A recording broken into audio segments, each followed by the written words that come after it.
Good morning students. कल हमने कुछ बेसिक डेफिनेशन की थी और कुछ थ्योरम्स की थी चैप्टर नंबर 8 की।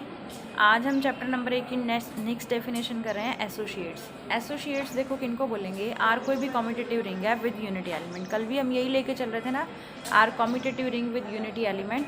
तो दो एलिमेंट कोई भी इसके ए और बी हैं, तो इनको हम एसोसिएट्स कब बोलेंगे कि ए एंड बी को एसोसिएट्स कब बोलेंगे कि ए एसोसिएट्स है किसके साथ, बी के साथ। कब बोला जाएगा ऐसे, देखो एक कोई यूनिट एग्जिस्ट करना चाहिए यू ए इक्वल टू ऐसे लिखा जा सके यू बी। क्या मीनिंग है, दो एलिमेंट्स को एसोसिएट्स बोलने का क्या तरीका है कि ए के लिए एक ऐसा यूनिट मिलना चाहिए कि बी को उस यूनिट से मल्टीप्लाई करे वापस हमें ए मिल जाए। क्लियर।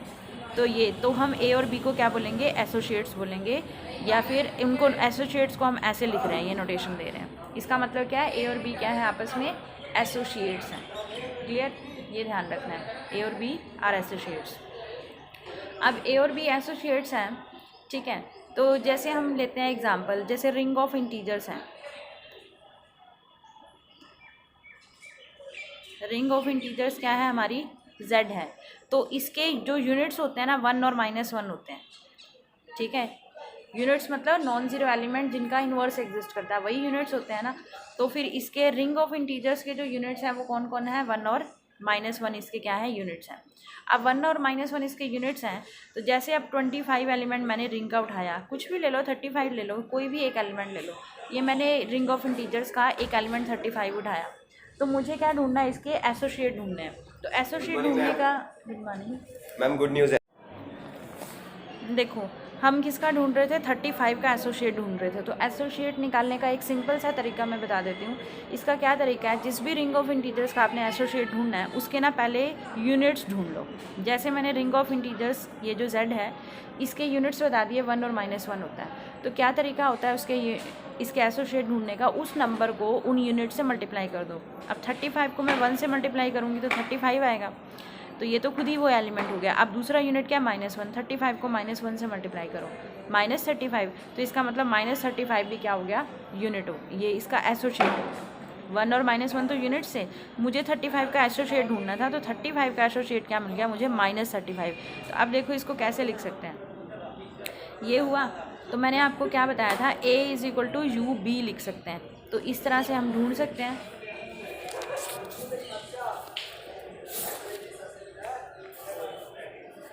देखो ये यूनिट हो गया -1 और ये हो गया, अब ये वापस क्या आएगा, 35 ही आएगा आपके पास।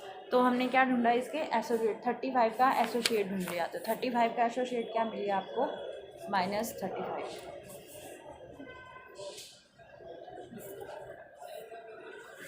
नेक्स्ट डेफिनेशन है प्राइम एलिमेंट।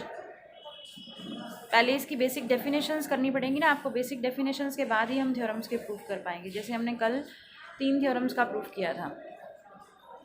अब नेक्स्ट डेफिनेशन है प्राइम एलिमेंट की। देखो प्राइम एलिमेंट की डेफिनेशन, प्राइम एलिमेंट की डेफिनेशन देखो, सबसे पहले तो जिस भी एलिमेंट को हम प्राइम एलिमेंट मानेंगे, आर कोई भी हमारी कैसी है, आर क्या है, एक रिंग है प्लस क्या है, कॉम्यूटेटिव। आर हमारी क्या है, कॉम्यूटेटिव रिंग है, ठीक है। एक पी हमने क्या किया, इसी रिंग का एक एलिमेंट उठाया। अब इस पी एलिमेंट को हम प्राइम एलिमेंट कब बोलेंगे, उसके लिए हमारे पास कंडीशंस है। सबसे फर्स्ट कंडीशन है, एक तो इस पी को नॉन ज़ीरो होना चाहिए, ठीक है। P is not a unit, unit नहीं होना चाहिए उसको, पहली नॉन ज़ीरो, फिर पी को यूनिट भी नहीं होना चाहिए उस रिंग का, दूसरी कंडीशन। अब एक और कंडीशन इसके अलावा है, थर्ड कंडीशन बोल सकते हो आप इसको सेकंड बोल लो। थर्ड कंडीशन क्या दे रखी है कि अगर P for every A comma B, कोई भी आप रिंग से एलिमेंट उठाओ, अगर पी ए उनकी प्रोडक्ट को डिवाइड कर रहा है दो नंबर्स की, तो इसका मीनिंग क्या है, पी या तो फर्स्ट नंबर को डिवाइड करेगा या फिर पी सेकेंड नंबर को डिवाइड करेगा। किसी भी नंबर को प्राइम एलिमेंट बोलने का क्या मीनिंग है, अगर वो नंबर क्या करे, दो नंबर्स की प्रोडक्ट को डिवाइड कर रहा है, तो वो या तो ए को डिवाइड करेगा या बी को, यानी इन दोनों में से किसी एक नंबर को डिवाइड करना ज़रूरी है। दोनों में से किसी भी एक नंबर को डिवाइड करेगा तो वो क्या हो जाएगा, प्राइम एलिमेंट हो जाएगा। और दूसरी कंडीशन क्या है कि एक तो उसको नॉन ज़ीरो होना चाहिए और दूसरा यूनिट नहीं होना चाहिए। जैसे अभी मैंने रिंग ऑफ इंटीजर्स में सिखाया था ना, यूनिट 1 और -1 क्या थे आपके यूनिट्स, तो उसको यूनिट नहीं होना चाहिए। तो ये डेफिनेशन है आपकी किसकी, प्राइम एलिमेंट की। अब प्राइम एलिमेंट के बाद नेक्स्ट डेफिनेशन है इररिड्यूसिबल एलिमेंट की। प्राइम एलिमेंट की ये कंडीशन याद रख लेना ध्यान से। नेक्स्ट डेफिनेशन है इररिड्यूसिबल एलिमेंट। इररिड्यूसिबल एलिमेंट के बारे में क्या बता रहा है, an element P of a commutative ring, यानी R क्या है, कॉम्यूटेटिव रिंग विद यूनिटी है हमारी। R commutative ring with unity है, P उसका हमने कोई भी एक एलिमेंट उठाया, उस एलिमेंट को हम इस P एलिमेंट को इररिड्यूसिबल एलिमेंट कब बोलेंगे। सबसे पहली कंडीशन वही सेम है प्राइम एलिमेंट की, नॉन ज़ीरो होना चाहिए। फिर दूसरी नॉट ए यूनिट, यूनिट नहीं होना चाहिए, ठीक है। और तीसरी कंडीशन क्या है, P क्या होना चाहिए, P has no proper factor, यानी कि P इक्वल टू अगर ए बी है, P के अगर दो फैक्टर बन रहे हैं तो ये दोनों फैक्टर में से क्या होना चाहिए, देन आइदर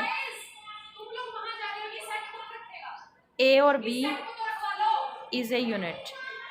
यानी कि अगर उसने क्या बोल रखा है, P has no proper factor,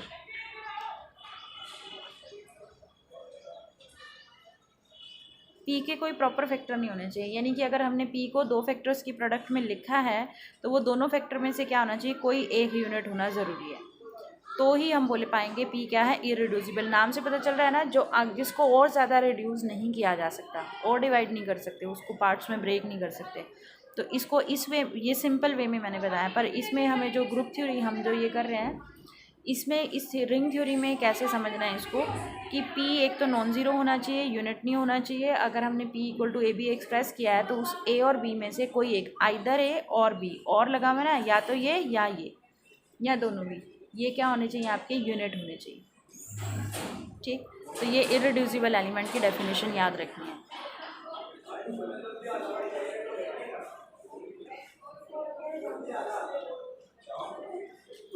अब उससे एक नेक्स्ट डेफिनेशन आती है गॉसियन इंटीजर। देखो एक और डेफिनेशन करनी है हमने,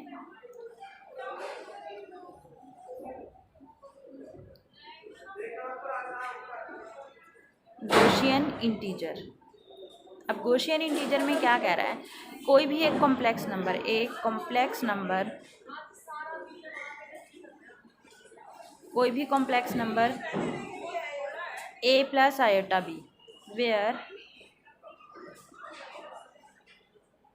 a और b क्या होंगे, यहाँ पर इंटीजर्स होंगे। a plus iota b, a और b क्या होने चाहिए, इंटीजर होने चाहिए। और गॉसियन इंटीजर्स, अब कई बच्चे इसमें कंफ्यूज हो जाएंगे कि ये तो कॉम्प्लेक्स नंबर ही हुआ गॉसियन इंटीजर, पर गॉसियन इंटीजर और कॉम्प्लेक्स नंबर में थोड़ा सा डिफरेंस है। क्या डिफरेंस है, जैसे 2 + 3 आयोटा ये कॉम्प्लेक्स नंबर है, ठीक है। गॉसियन इंटीजर सारे कॉम्प्लेक्स नंबर होते हैं, ये कॉम्प्लेक्स नंबर है और ये गॉसियन इंटीजर भी है। पर अगर मैं ये लिखूँ, ये कॉम्प्लेक्स नंबर तो है पर ये गॉसियन इंटीजर नहीं है। क्यों नहीं है, क्योंकि उसने गॉसियन इंटीजर की डेफिनेशन दे रखी है कि गॉसियन इंटीजर के लिए क्या होना चाहिए, ये a और ये b, ये दोनों के दोनों इंटीजर्स होने चाहिए। लिखा ना a b belongs to z, तो ये इंटीजर्स होने चाहिए। पर यहाँ पर ये जो a है, a इज़ इक्वल टू कितना है, 3/2। 3/2 does not belongs to z, 3/2 एक इंटीजर नहीं है, क्लियर। तो 3/2 इंटीजर नहीं है, तो इसलिए ये क्या है, ये जो complex number a plus iota b है, इसको गॉसियन इंटीजर के लिए क्या होना चाहिए, दोनों के दोनों a और b इंटीजर्स होने चाहिए, ठीक है। और गॉसियन इंटीजर के लिए नोटेशन देते हैं हम zi, ठीक है। ये क्या है, set of all Gaussian integers, सारे गॉसियन इंटीजर्स का जो सेट है उसको हम नोटेशन देते हैं किससे, zi से, ठीक। तो zi से कैसे लिखेंगे, a plus iota b, a b कहाँ से, z से, और i यानी आयोटा स्क्वायर पता ही है ना सबको क्या होता है ये।